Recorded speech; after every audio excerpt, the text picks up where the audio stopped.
نحمدہ ونصلی ونسلم علی رسولہ الکریم۔ Social media کے ناظرین،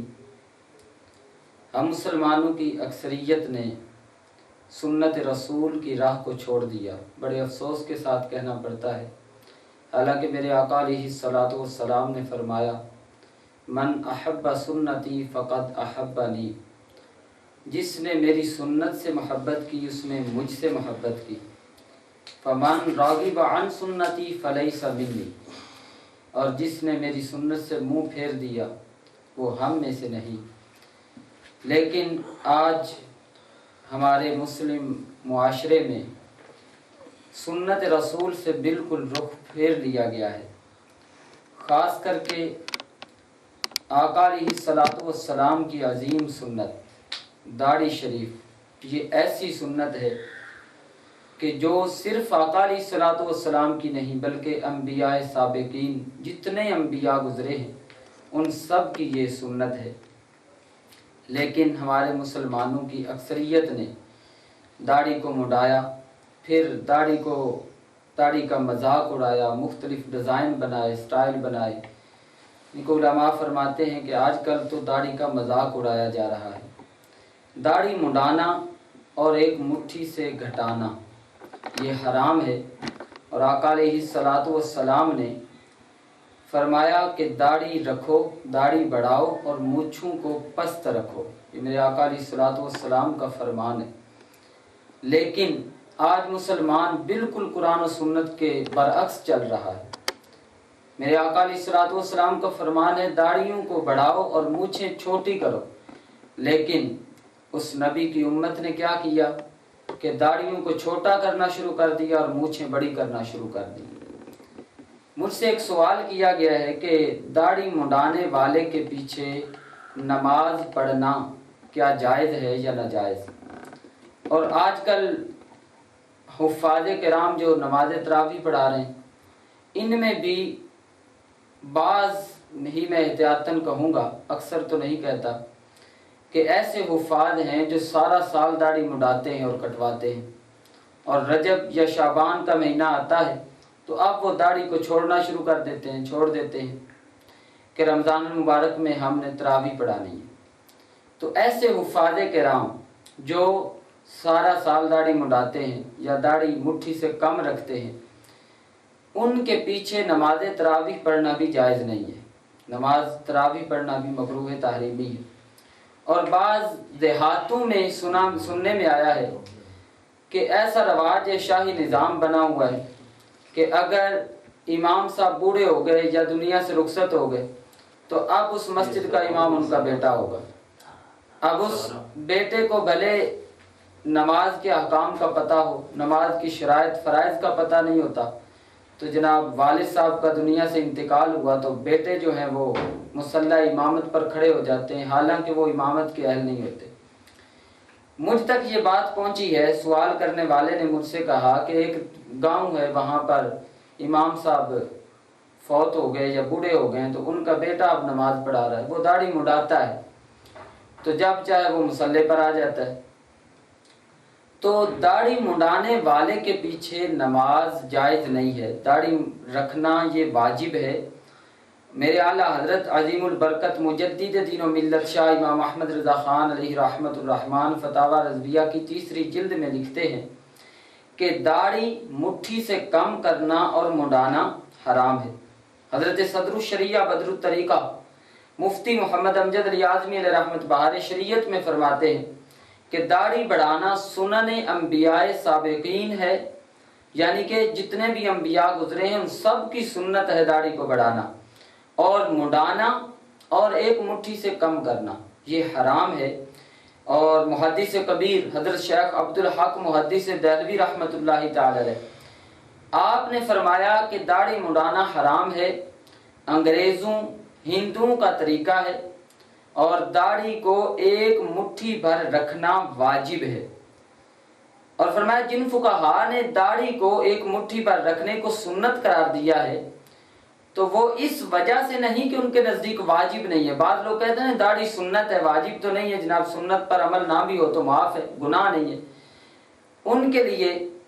یہ پیغام ہے کہ داڑھی رکھنا سنت، صرف سنت نہیں ہے بلکہ واجب ہے، اور جن علماء نے اس کو سنت کہا ہے، سنت سے مراد دین کا راستہ مراد ہے، دین کا چالو راستہ۔ سنت کا معنی راستہ بھی ہوتا ہے، طریقہ بھی ہوتا ہے۔ تو اس وجہ سے ایک مٹھی بھر داڑھی، ایک مشت کا وجوب حدیث شریف سے ثابت ہے۔ اچھا، جو کہتے ہیں کہ داڑھی رکھنا سنت ہے، حدیث مبارکہ میں تو سنت آیا، تو اسی طرح نماز عید کو بھی سنت کہا گیا۔ بعض علماء نے نماز عید کو سنت لکھا، مسنون کہا، حالانکہ نماز عید واجب ہے۔ اسی طرح جس طرح نماز عید کو سنت کہا جاتا ہے حالانکہ وہ واجب ہے، اسی طرح داڑھی شریف رکھنا اور ایک مٹھی بھر رکھنا یہ واجب ہے، اور اس کو مٹھی سے کم کرنے والا اور مڈانے والا دونوں فاسق مولن ہیں اور حرام کام کے مرتکب ہیں، اور جو فاسق مولن ہو، اعلانیہ طور پر حرام کام کرنے والا ہو، اس کو مصلی امامت پر بڑھانے والے سب گناہگار ہوں گے، اور جتنے ان کے پیچھے نماز پڑھیں گے سب کی سب گناہگار ہوں گے، اور سب کی نماز واجب الاعادہ ہوگی۔ در مختار میں ہے کل صلاۃ ادیت مع کراہۃ التحریمات تجب اعادتها، فرمایا کہ جتنی نمازیں بھی مکروہ تحریمی ہوتی ہیں، کراہت تحریمہ کے ساتھ ہوتی ہیں، ان سب نمازوں کا اعادہ واجب ہے۔ بات رہی کہ نماز تراویح، یہ تو جناب سنت موقدہ ہے، فرض تو نہیں، یہ تو پڑھ لینی چاہیے۔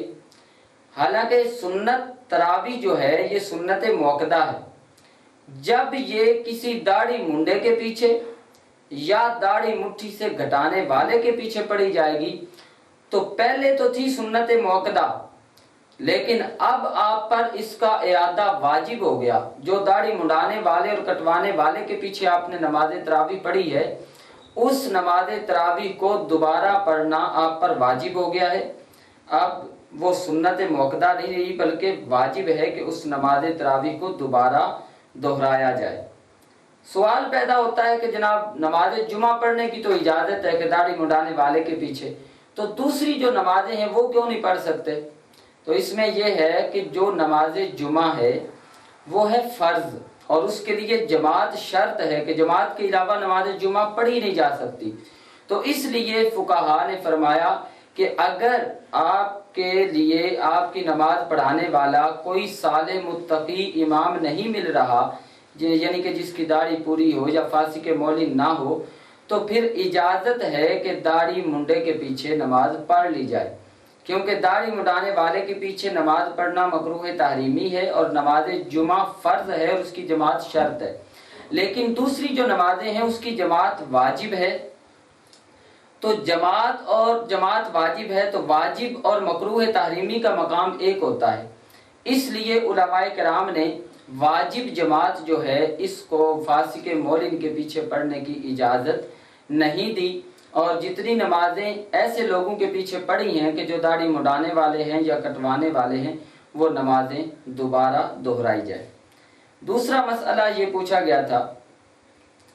کہ بعض لوگ جلدی میں آتے ہیں، جناب جماعت کھڑی ہے،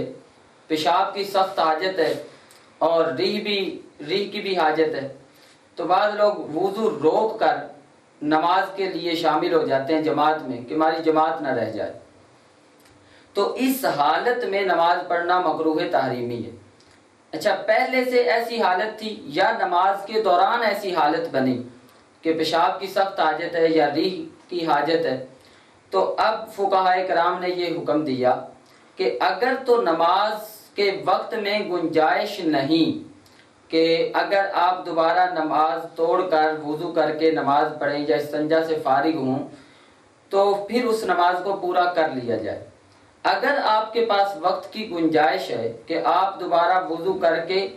نماز دوبارہ پڑھ سکتے ہیں، اتنا وقت ہے، تو آپ علماء فرماتے ہیں کہ اس نماز کو توڑنا واجب ہے، جس نماز میں ایسی حالت بن جائے کہ پیشاب کی حاجت ہے، کیونکہ وجہ اس کی یہ ہے کہ جب اتنی شدید حاجت ہوگی پیشاب کی یا ریح کی، تو اب بندے کی توجہ تو نماز میں رہے گی نہیں، توجہ بالکل بٹ جائے گی، تو بالکل ہی بندہ غفلت میں نماز پڑھ رہا ہے، تو اس لیے نماز کو توڑ کر دوبارہ استنجا کرے، وضو کرے اور اس نماز کو دوبارہ دہرائے۔ اور ایک مسئلہ ایک عزیز نے یہ پوچھا کہ بعض لوگ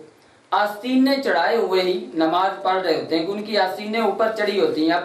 کلائی ہے تو آدھی کلائی سے جب اوپر جائے گا آستین تو یہ مکروہ تحریمی ہو جائے گی، آدھی کلائی سے نیچے مکروہ تنزیہی ہے، آدھی کلائی سے اوپر تک چڑھی ہوتی ہے، اور وضو جب بندہ کر رہا ہوتا ہے پھر تو پورا بازو ہی ظاہر ہوتا ہے، نظر آ رہا ہوتا ہے، تو اتنی آستین چڑھی ہوئی ہو تو اس طرح نماز شروع کر دی تو نماز کے دوران بعض لوگ پھر آستینوں کو نیچے اتار رہے ہوتے ہیں۔ اب نیچے اتارنے کا فائدہ نہیں ہے، جب نماز آپ کی شروع ہو گئی، آستینیں چڑھی ہوئی تھی تو نماز شروع ہی آپ کی مکروہ تحریمی ہو گئی، اب آپ نیچے کر بھی لیں تو وہ کراہت آپ کی دور نہیں ہوگی، اس نماز کو دوبارہ دہرانا آپ کے لیے واجب ہی رہے گا۔ اچھا، بعض لوگ یہ کرتے ہیں کہ شلوار کو فولڈ کرتے ہیں، جناب ٹخنے ننگے کرنا نماز میں سنت ہے۔ اب جن کی پینٹ لمبی ہوتی ہے وہ نیچے سے پینٹ کو فولڈ کر رہے ہوتے ہیں، اور شلوار لمبی جن کی ہوتی ہے وہ شلوار کو اوپر موڑ رہے ہوتے ہیں، فولڈ کر رہے ہوتے ہیں، تو یہ دونوں عمل اس کو کہتے ہیں کف ثوب۔ تو کف ثوب نماز میں مکروہ تحریمی ہے، یعنی کپڑے کو فولڈ کرنا، آستینیں چڑھائیں، شلوار اوپر سے فولڈ کریں یا پینٹ کو نیچے سے فولڈ کریں، یہ کپڑے کو فولڈ کرنا نماز میں مکروہ تحریمی ہے، اس کو کف ثوب کہا گیا ہے۔ اور اس کو بعض علماء نے مستند کتابوں میں بھی اس کا ذکر ہے۔ در مختار میں علامہ ابن عابدین شامی علیہ رحمت فرماتے ہیں کہ کف ثوب مکروہ تحریمی ہے، یعنی کپڑے کا موڑنا، اگرچہ کپڑے کو مٹی سے بچانے کی نیت سے موڑا جائے، یعنی کہ آستینوں کو اوپر چڑھا لیا کہ جناب نیچے مٹی ہے، کیچڑ ہے، وہ نہ لگ جائے، یا دامن کو سمیٹ لیا، اوپر فولڈ کر لیا کہ نیچے مٹی نہ لگ جائے، تو اس طرح کپڑا فولڈ کرنا خواہ نماز کے دوران ہو یا نماز سے پہلے ہو یہ مکروہ تحریمی ہے، اور اس حالت میں کپڑا فولڈ کر کے کف ثوب کی حالت میں جو نمازیں پڑھی ہیں مکروہ تحریمی ہوں گی، اور ان نمازوں کا اعادہ واجب ہے۔ اور یاد رکھیے، جو لوگ کہتے ہیں جناب ٹخنے ننگے کرنا سنت ہے، تو ٹخنے ننگے کرنا صرف نماز میں سنت نہیں ہے، نماز کے علاوہ بھی سنت ہے، تو جن کو سنت پر عمل کرنے کا جذبہ ہے تو وہ شلوار اتنی چھوٹی سلائیں کہ ان کے ٹخنے ننگے رہیں۔ اب سنت پر عمل کرنے کے لیے مکروہ تحریمی عمل کرنے کی اجازت نہیں ہوگی، اب آپ کے ٹخنے ننگے نہیں ہو رہے شلوار فولڈ کرنے کے بغیر، تو ٹخنے ننگے نہ بھی ہوں تو نماز ہو جائے گی، لیکن ٹخنے ننگے کرنے کے لیے شلوار کو فولڈ کرنے کی اجازت ہرگز نہیں ہوگی۔ اللہ عز و جل سے دعا کرتا ہوں کہ ہم نے جو کچھ ابھی مسائل سنے ہیں ان پر عمل کرنے کی توفیق رفیق نصیب فرمائے، اور میں امید بھی کرتا ہوں کہ سوشل میڈیا کے ناظرین ان مسائل پر ضرور غور کریں گے، توجہ کریں گے اور اس پر عمل کرنے کی کوشش کریں گے۔ اور سوشل میڈیا کے ناظرین کے لیے یہ بھی عرض کروں گا کہ اس چینل جو منہاج العلم کے ذریعے آپ تک نیکی کی دعوت پہنچ رہی ہے، علم کی روشنی پہنچ رہی ہے، اس چینل کو سبسکرائب بھی کریں، اور جو بھی آپ تک ویڈیو کلپس پہنچ رہے ہیں ان کلپس کو آگے شیئر بھی کریں تاکہ آپ کو بھی قرآن و سنت کا پیغام عام کرنے کا ثواب مل سکے۔